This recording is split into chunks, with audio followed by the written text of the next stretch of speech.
Et nous avons défini l'alliance comme étant quoi? Une alliance est un accord, un contrat, une entente, une union.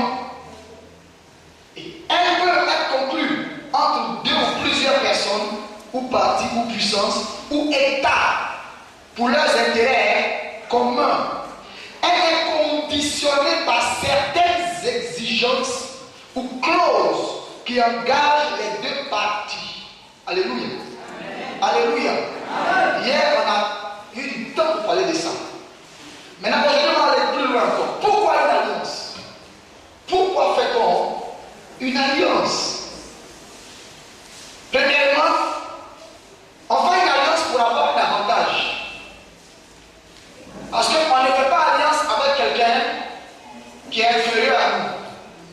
On fait une alliance avec quelqu'un qui a plus que nous, qui est supérieur à nous. De sorte qu'on puisse avoir un avantage avec la personne.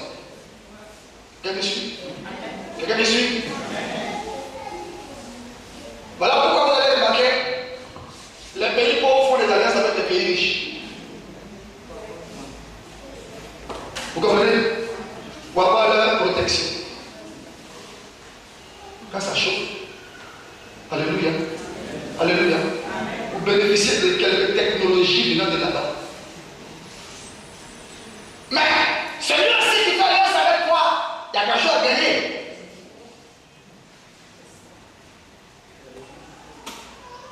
On peut faire une alliance aussi pour bénéficier d'une protection. Il y a des gens qui sont allés voir. Il y avait un monsieur qu'on appelait vis-à-vis. Qui est parti là-bas? Oh, il y a qui est parti là-bas. Qui va là-bas? Il va lever ta main. Il y avait un monsieur. Lui, il avait les bagues anti-accident. Alléluia. Donc on appelle ça bague de protection contre les accidents. Et vous savez que le mort dans un accident.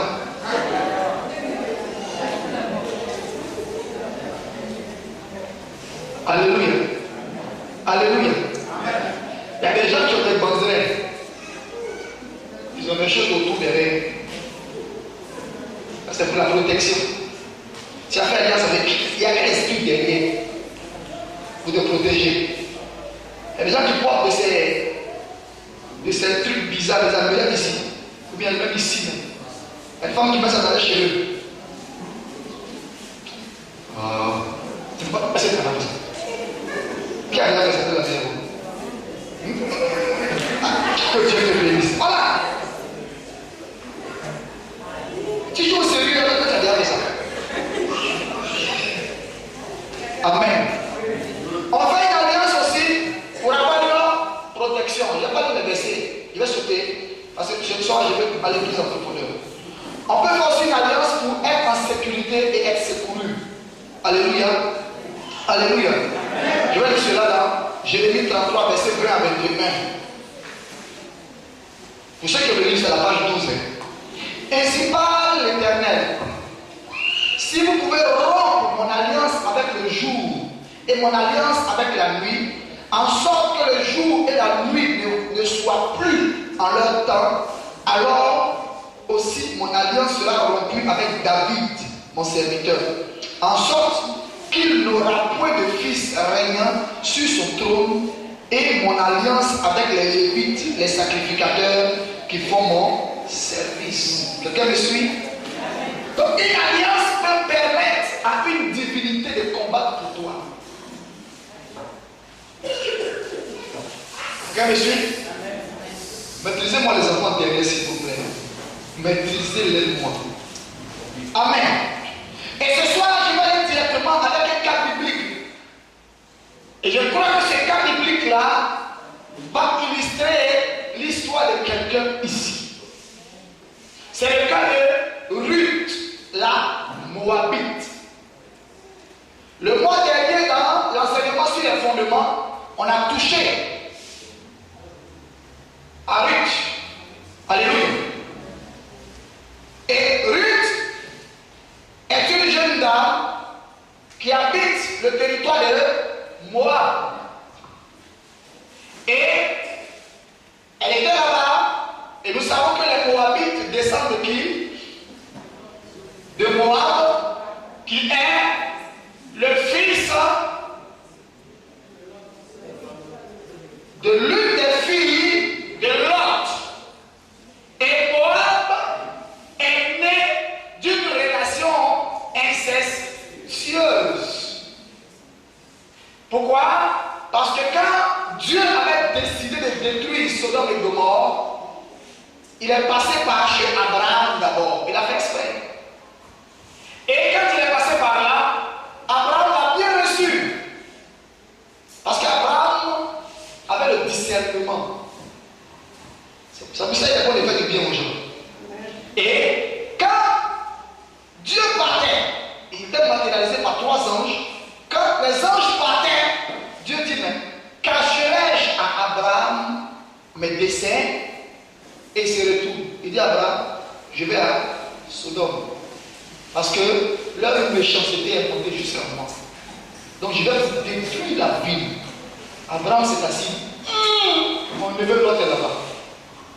Il dit, Seigneur, s'il te plaît, pardon, je t'en supplie. C'est vrai qu'il y a des méchants là-bas. Moi, j'ai entendu parler. Mais est-ce que jamais tu trouves 50 justes là-bas? Détruire la ville avec 50 justes? Dieu dit non. Si tu trouves 50 justes, tu ne détruiras pas la ville. Abraham s'est arrêté, il a commencé à réfléchir. L'autre là, il n'aime pas évangéliser. Peut-être qu'il n'a pas eu 50 personnes là-bas. Mais Seigneur, s'il te plaît, est-ce que tu trouves 40 justes? Il dit, je ne détruirai pas la ville. Est-ce que tu trouves 30 justes? Je ne détruirai pas la ville. Est-ce que tu trouves, Seigneur, pardon pour la dernière fois, 10 justes? Abraham peut descendre jusqu'à 10. Seigneur, est-ce que tu verrais un seul juste là-bas? Il s'est arrêté à 10. Et Dieu est parti. Et arrivé là-bas, les anges vont entrer à Sodome. Ils vont effectivement constater que c'était une ville où il y avait, c'est-à-dire l'abomination. Les hommes allaient avec les hommes, les femmes avec les femmes, la boisson, l'idolâtrie. Et c'était vraiment terrible. Et même que quand Lot, qui a vu les anges arriver, les a reçus chez lui, les habitants de Sodome sont venus dire à Lot, donne-nous des étrangers, on va aller avec eux. Lot dit, s'il vous plaît, ce sont mes étrangers. Je vous permets de prendre mes filles. Elles sont vierges. Elles n'ont pas produit d'homme. Prenez-les, faites ce que vous voulez avec elles. Les gens disent, non, on veut des étrangers. Nous, c'est les hommes, on ne veut pas des femmes. Le mariage pour tous. Alléluia. Alléluia. Donc, quand ils ont forcé la porte, l'ange a retiré Lot. Et il a ouvert la porte. Et il a fixé les habitants de Sodome. Et du coup, ils ont été tous frappés de cécité. Ils sont devenus aveugles. Ils marchaient, les yeux ouverts, mais ils ne voyaient rien. Est-ce que vous savez? L'ange que Dieu envoie ce soir va fixer tes ennemis. Ils seront frappés de cécité. Ils ne pourront plus jamais te localiser. Les yeux démoniaques qu'ils prennent pour te localiser. Ce soir, j'annonce que ces yeux sont fermés au nom de Jésus.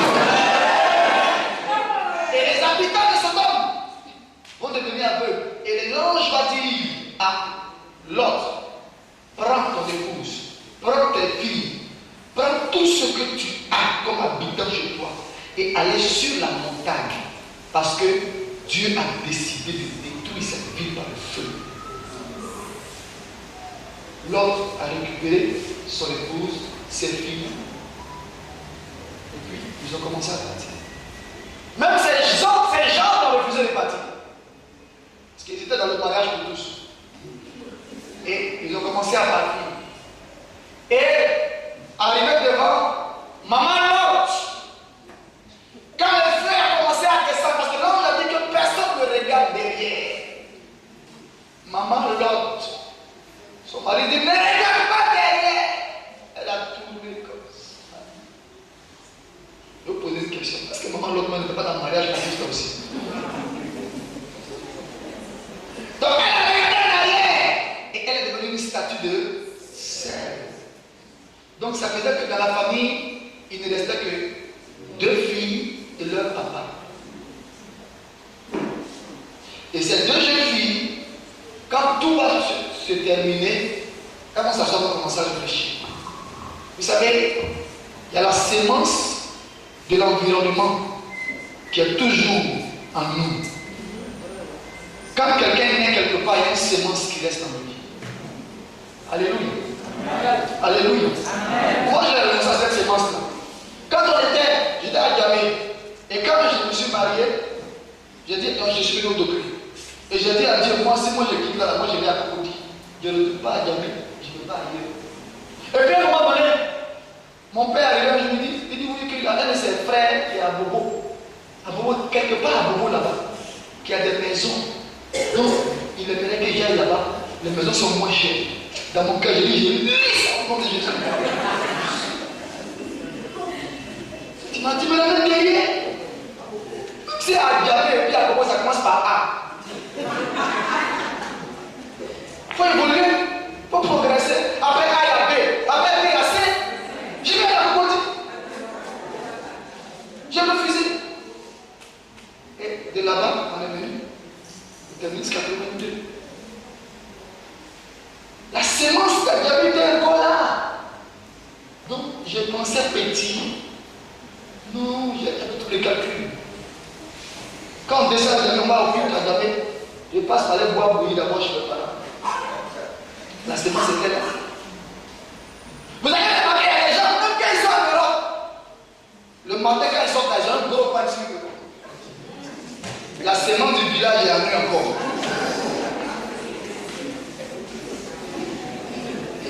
Vous avez remarqué, ils sont là-bas, ils vont commander. Amenez-nous du blé. Amenez-nous des escargots. Amenez-nous du gongo. Amenez-nous quoi encore? Soumana. Anjoma. Alléluia. La sémence est là. Quand tu m'as dit non, chez nous là-bas, chez vous, sors de là-bas un peu. Donc, les filles de l'autre vont remarquer que si jamais leur papa meurt, elles vont rester là comme ça. La plus grande dit, mon petit soeur, il est important que nous puissions donner une descendance à notre papa. Donc ce soir-là, on va lui faire boire du vin. Quand il sera saoulé, moi la plus grande, j'irai avec lui. Je vais coucher avec lui. Et le lendemain, c'est toi qui vas faire aussi. Donc le premier soir, elles ont saoulé le papa. Il n'a rien vu ni au début ni à la fin. La plus grande est partie avec lui. Le matin, elle s'est levée, il n'a rien vu dedans. C'est un quelque chose s'est passé. Le soir encore, allez. Elles l'ont gavé. Il a vu. Le soir, il est parti avec. Et quelques temps après, parce qu'il y a deux soeurs qui sont grosses. Elles sont enceintes. Puis un enfant. Et c'est l'un de ces enfants qui va s'appeler Moa.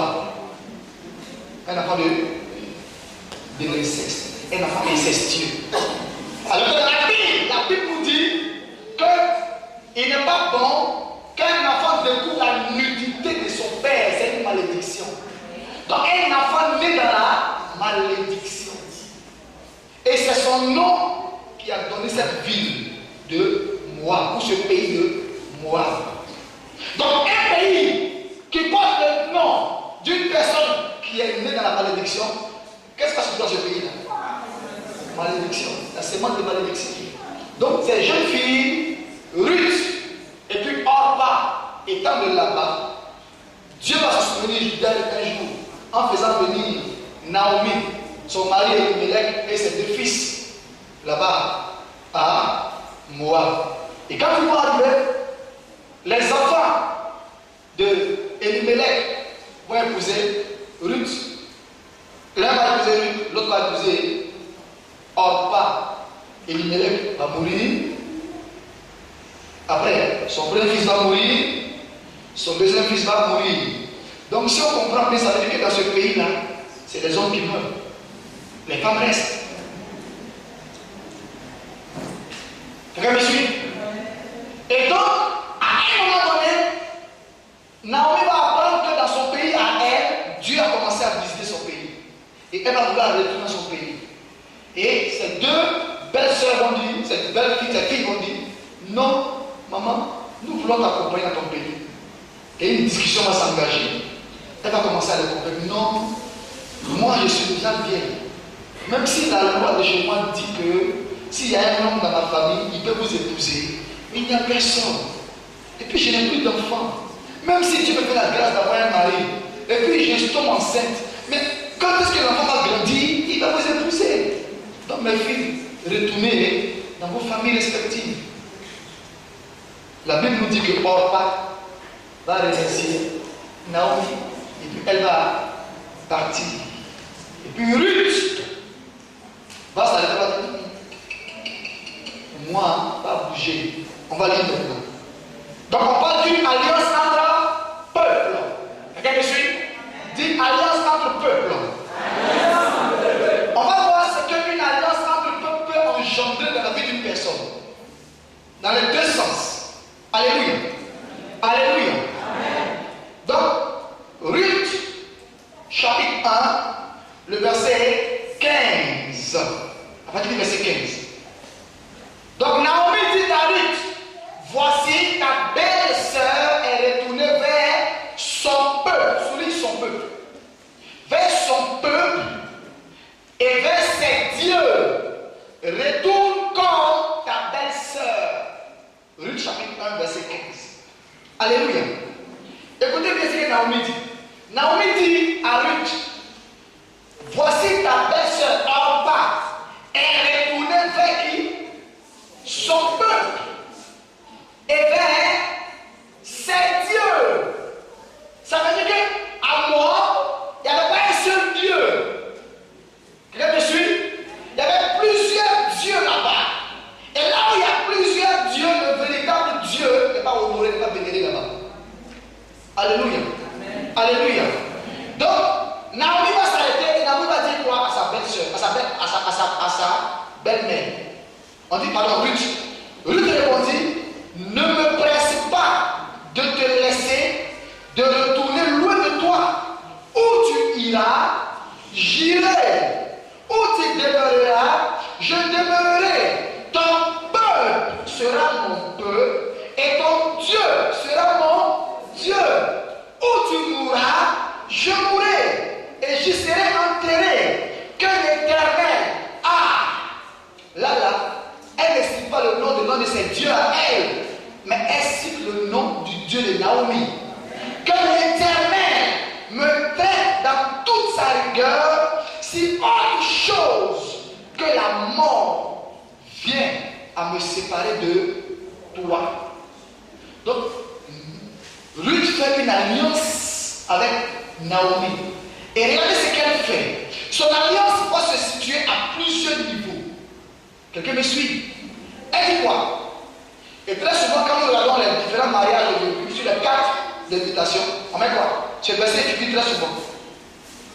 Le mariage chrétien. Ce verset-là, c'est très souvent sur les cartes. Quelqu'un me suit? Ce soir, tu vas voir ce qu'elle est. Alléluia. Qu'est-ce que une alliance entre peuples entraîne?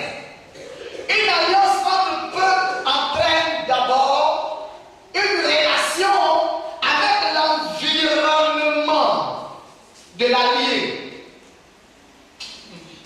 Une alliance avec un peuple entraîne quoi? Une relation avec l'environnement. Donc ça veut dire que l'alliance devait rentrer en contact avec l'environnement, le territoire de celui avec qui tu as fait l'alliance. Donc, si Naomi et son mari et ses fils sont arrivés à Moab et que ses enfants ont pris pour épouses des Moabites, ces enfants ont fait alliance avec des Moabites. On est d'accord? Donc ces enfants sont rentrés en alliance avec le territoire de Moab. Alors que le territoire de Moab a une malédiction où c'est les hommes qui...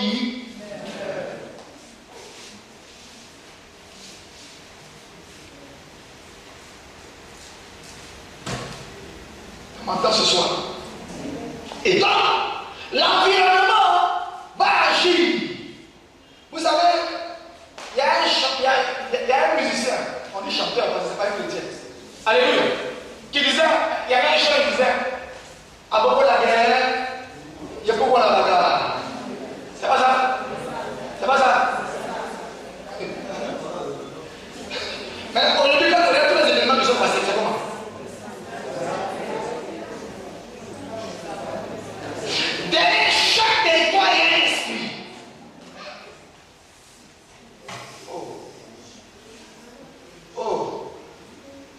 viens d'où?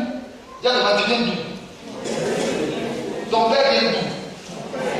Ta mère vient d'où?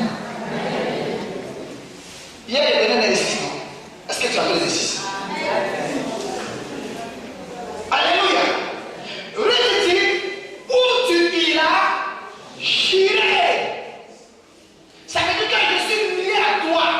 Même si tu vas à l'enfer, j'irai avec toi. Si tu vas, aïe, dans la maison de fétiche, j'irai avec toi. Si tu vas dans la forêt sacrée, j'irai avec toi. Si tu vas dans l'eau, j'irai avec toi.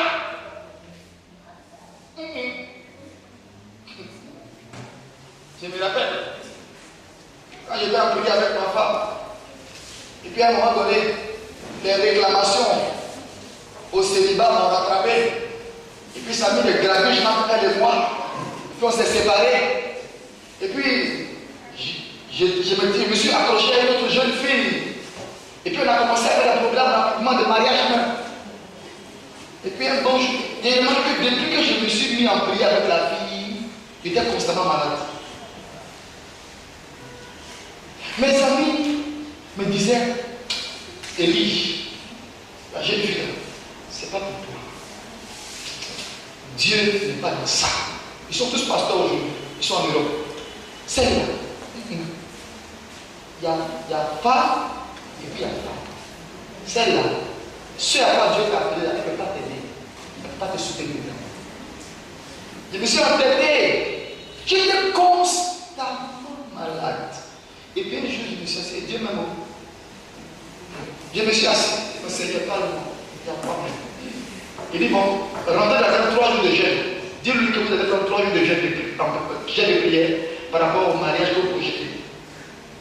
Il dit, bon voilà, on va prendre 3 jours de jeûne de prière, et puis on va prier ensemble par rapport à tous les projets qu'on a devant. Elle dit, quoi? Tu vas dire que moi je suis possédé alors? Moi j'irai. Est-ce qu'il n'y a pas de possession ici? Je n'ai pas de délivrance ici. Non. Ok. On a commencé le jeûne, premier jour. Pas de problème. On a coupé le secondes. Deuxième jour. Je monte. Vers 14h, c'est comme si mon souffle est en train de partir. Mon âme est en train de sortir. J'ai appelé, j'ai fait, moi, j'ai arrêté le jeûne. Ça ne va pas. C'est comme si je n'avais jamais jeûné. Il dit, s'il te plaît, à chaque mois, moi je prends. Je m'en vais à la maison, moi c'est le temps. Je suis rentré à la maison. Quand je suis rentré, je me suis assis à terre. Il dit, Seigneur, parle-moi aujourd'hui, là, dis-moi, la fille là-haut, c'est qui?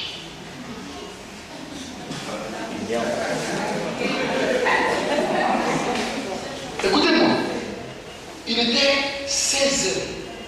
Je suis assis à terre. Dieu m'ouvre les yeux. Je me retrouve sous la mer.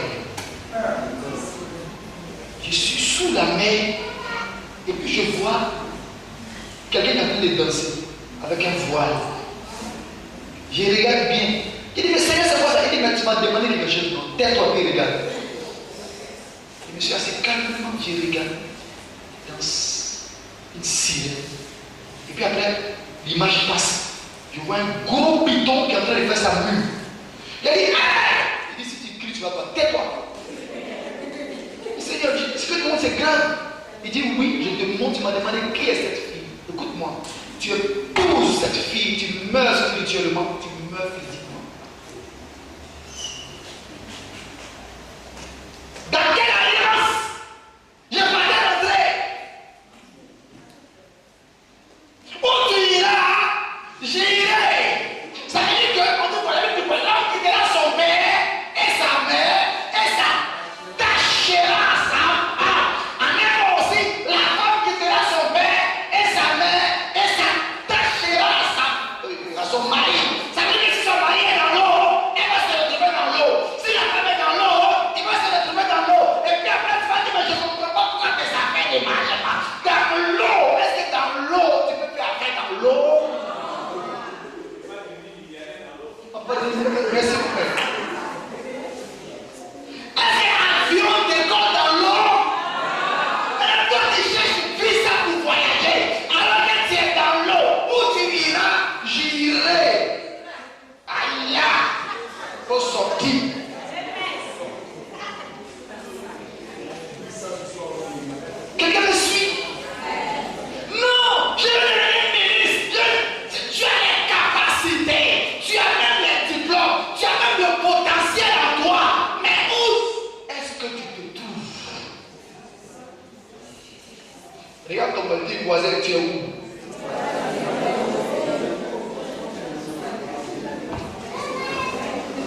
Je peux évoluer.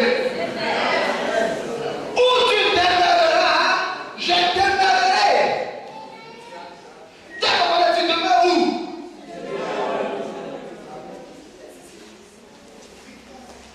Voici un jeune homme qui arrive, deux jeunes hommes qui arrivent de la France pour les vacances en Côte d'Ivoire. Et puis ils vont à Marcory pour aller faire le show un vendredi soir. Et puis ils sont assis dans un maquis là. Et voici des jeunes filles qui passent. Et puis elle est là, la jeune fille dit non, celle-là est trop canon, moi j'ai besoin de celle-là. Et puis il interpelle la jeune fille. Elle vient. Et la jeune fille le regarde. Elle dit, c'est pas toi qui m'intéresse, mais c'est ton voisin qui m'intéresse. Et puis le voisin commence à se moquer de ses camarades. Et puis elle s'est assise. Ils ont bu ensemble. Et puis la jeune fille dit, bon, de toute façon, comme je suis avec toi, on peut rester toute la nuit ensemble. Donc l'autre est rentré.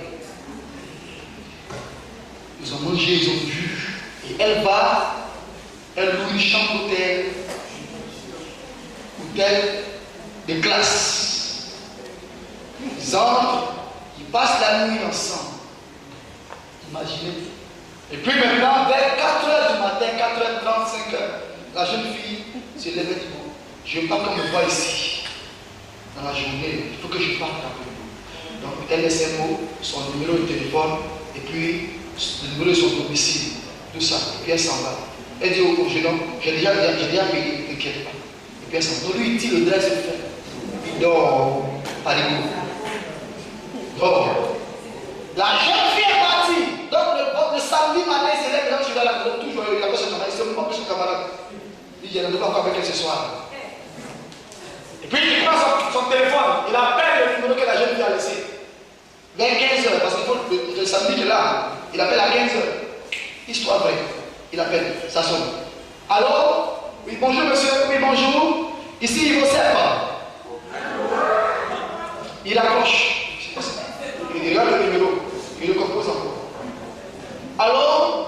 Bonjour monsieur, oui, ici, il vous sert. Vous voulez parler à qui? Il dit non, je ne sais pas. Comment ça? Il vous sert? Il dit oui. Il accroche. Et puis il reprend, il prend son souffle. Il recompose le numéro. Et puis le même monsieur au bout du fil décroche. Et comme le monsieur est habitué à ça, il dit oui monsieur, vous voulez parler à qui? Il dit non, je veux la villa 23. Le monsieur a tout compris. Il dit c'est qui? Il a dit le nom de la jeune fille. Il dit bon j'arrive. Ça va, il tire le casier 23. La jeune fille est couchée dedans. Il a refermé, il est venu. Il dit au jeune homme, bon, excusez-moi, nous sommes à Yvosset. Le jeune homme a discuté avec lui. Il dit, non, nous sommes à Yvosset. Si vous voulez même, venez. Les parents de la jeune fille dont vous parlez seront là d'ici 17h. Ils veulent vous changer les draps de leur fille. Il prend son camarade. Et puis ils arrivent à Yvosset. Arrivés là-bas, ils sont là. Et puis voici les parents qui arrivent. Où tu iras? Tu es parti hier ou avec qui?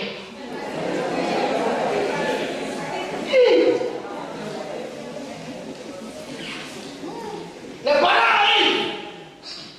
Et puis, le monsieur qui a pris le téléphone explique aux parents, voilà ce jeune homme. Il dit qu'il était hier avec votre fille. Les parents, c'est pas possible. La fille est décédée le week-end d'avant dans un accident de circulation. Il dit non, c'est pas possible. Non, moi je suis avec elle. Hier, on a dit que là, on était ensemble. Et puis bon, il tire le tiroir. Parce que la jeune fille qui est couchée. Il regarde celle-là. Il est couchée.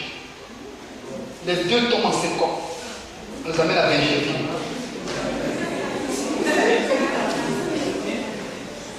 Où tu iras, j'irai. Où tu demeureras, je demeurerai. Où tu mourras, je mourrai. Et il serai enterré. Il y a des alliances qui nous mettent dans une situation que nous n'avons pas choisie.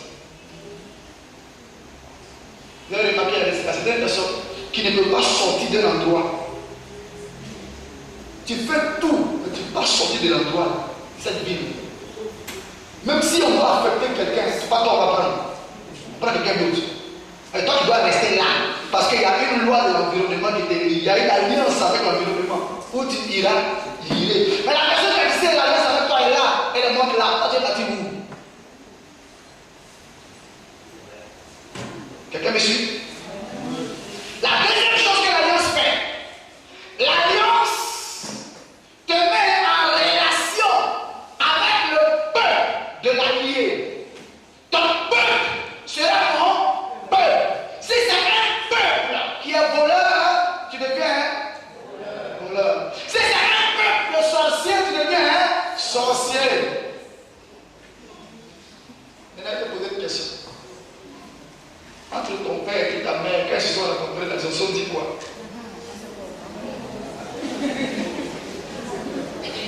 La troisième chose que l'alliance fait, l'alliance te met en relation avec les divinités de ton allié. Comme monsieur? Même si tu n'adorais pas ce Dieu-là, le fait que tu sois rentré en alliance avec cette personne-là, ces dieux deviennent tes dieux.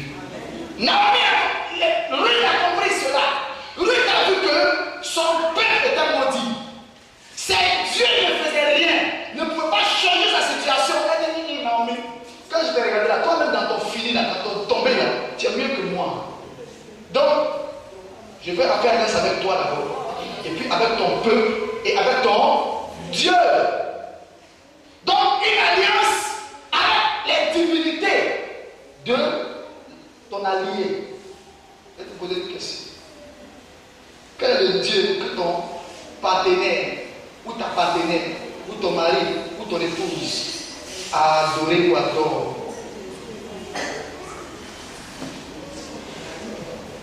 Tu parles à quelqu'un ce soir? Amen. De quelle famille vient ton conjoint? Quelle est la divinité qui est adorée là-bas? Toi, tu es ici, tu es chrétien, en train de prier, en train de lire, en train de détruire.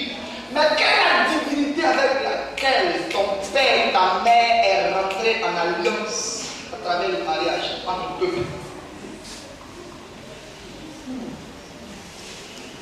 Dis à quelqu'un que tes problèmes viennent de quelque part par là. Ton Dieu sera mon Dieu. L'arrière-grand-père a épousé une indienne. Toi, tu n'étais pas là. Bon, toutes les divinités indiennes là. Ça va aller. Alléluia. Mais je ne vais pas gagner ce soir. Alléluia. Alléluia. Si une alliance avec quelqu'un peut te mettre dans des situations bizarres, une alliance aussi avec une personne peut te mettre dans des situations agréables. Naomi vient d'où? Oh my God. Naomi vient d'où? Ça va ta vie. Luc chapitre 1. Hey!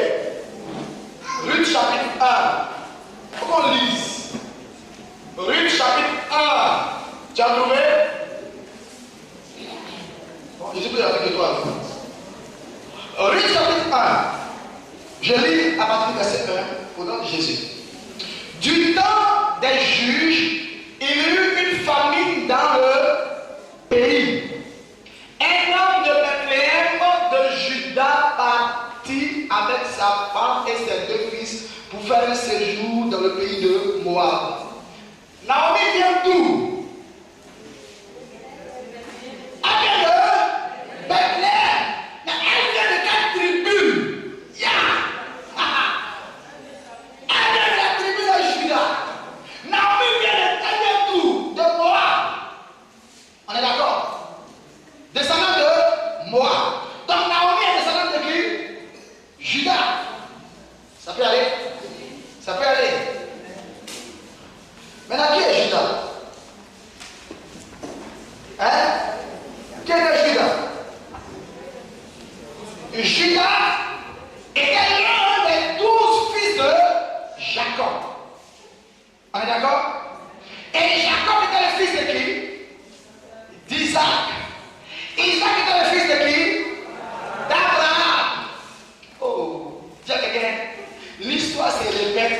mais d'une manière différente.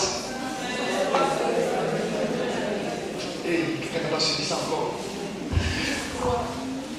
Donc, Judas vient d'Abraham.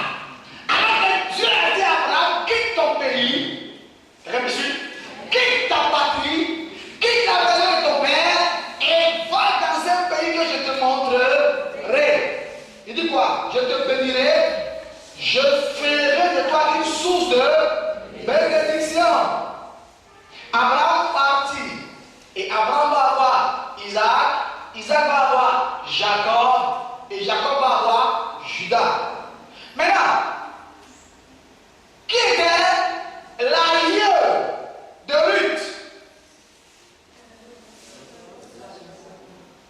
On dit quoi? Ruth est une des petites filles de Moab. On est d'accord?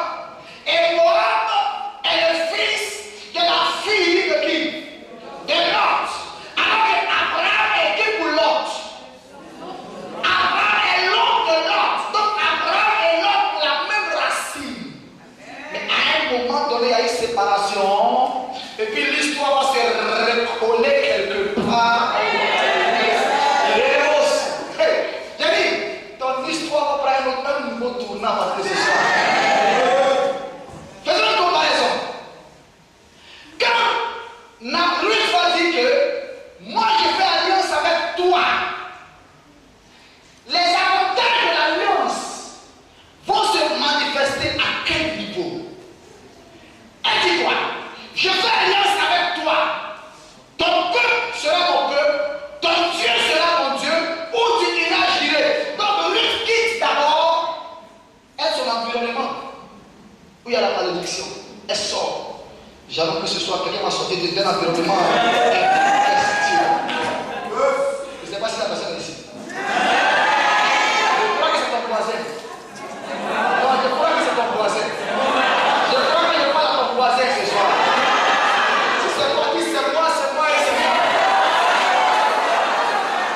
Tu n'as pas choisi. Tu n'étais pas là quand ton grand-père ou ton arrière-grand-père s'est marié avec ça. Tu n'étais pas là.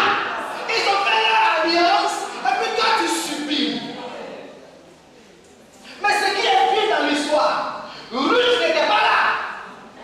Mais Ruth était victime. Mais est-ce que vous savez qu'on ne reste pas victime toute la vie?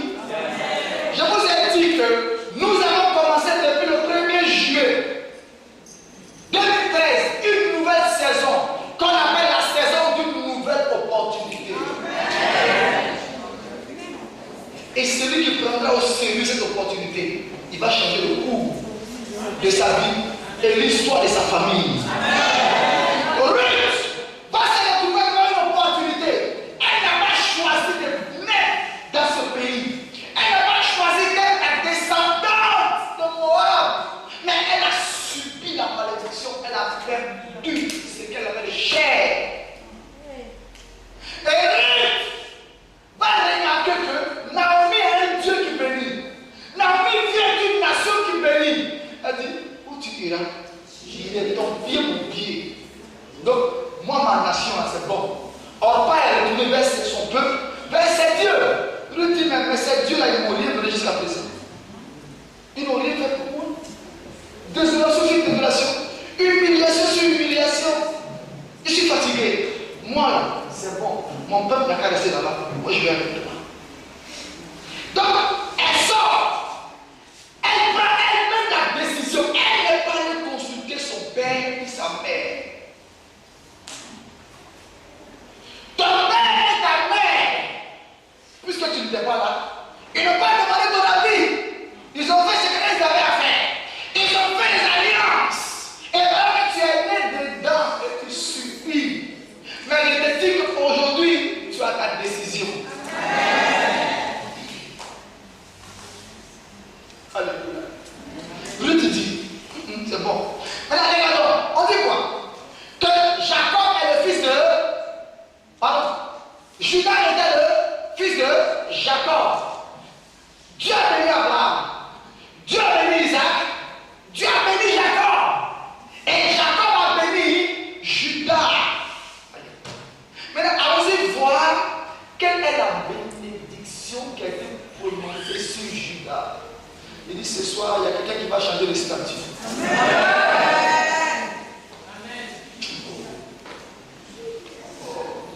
Quelqu'un va changer le statut. Amen. Il va quelqu'un changer le statut dans cette salle. Est-ce que tu sais que normalement, tu es d'une classe royale, mais à cause d'une alliance, tu te retrouves dans une situation. Un peu comme la Bible dit, les princes à terre et les esclaves sur les chevaux. Regarde ton voisin, dis le voisin, ce n'est pas ta position ça. Dis le voisin, ce n'est pas ton rang ça. Mais je t'annonce qu'à partir de ce soir, ton rang va changer. Ta position va changer. Ta position va changer. Ta position va changer. Ta position va changer.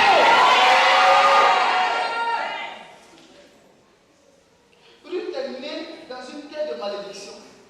Parce que son aïeux, ou bien son arrière-grand-mère a commis l'inceste avec un de ses aïeux. Et puis elle est sortie de là. Donc le sang incestueux la coule en elle. Le sang de la malédiction coulait en elle. Le sang de cette alliance la coulé en elle. Donc partout elle doit passer, elle doit échouer. Maintenant, il faut qu'il ait une alliance avec une personne qui est bénie. Amen. C'est monsieur ce soir. Il faut une alliance avec quelqu'un qui est béni pour que ta vie change. Ce soir, il aura une alliance à ce soir. Avec quelqu'un qui est béni. Écoutez-moi. Alors à Genèse 49, on parle de Judas là. Genèse 49. Genèse 49, verset 8. Genèse, c'est le premier livre de la Bible, pardon. Il ne faut pas chercher dans le Nouveau Testament. Même si tu cherches en gel de prière, gel de l'éternel, je ne trouverai pas. Genèse 49, verset 1. Regardez la bénédiction que Jacob a prononcée sur Judas. Il dit quoi? Verset 8. Judas, tu recevras les hommages de tes frères.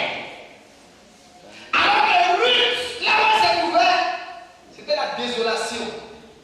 Il dit, ta main sera sur la nuque de tes ennemis.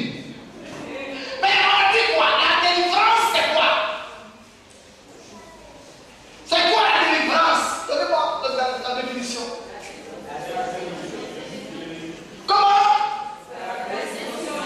La destruction de qui? Du jour de qui? Des ennemis. Alors la bénédiction que Jacob a prononcée sur Judas, dit quoi?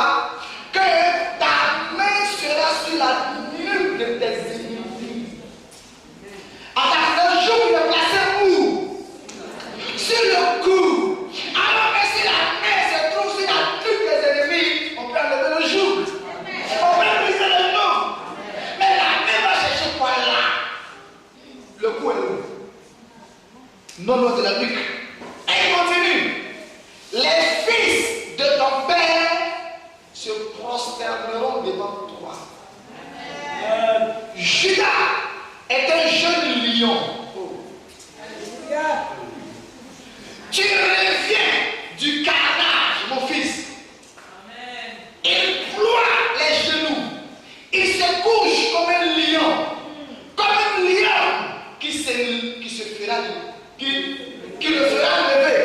Alléluia. Le cerf ne s'éloignera point de Judas.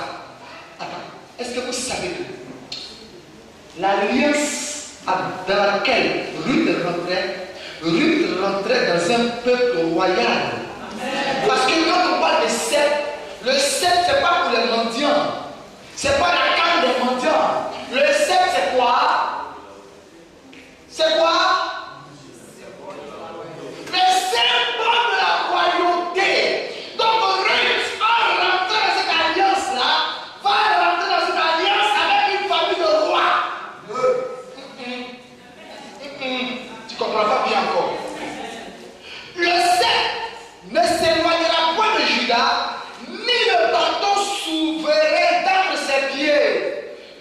jusqu'à ce que vienne le Shiloh et que les peuples lui obéissent. Mais laissez-moi poser une question.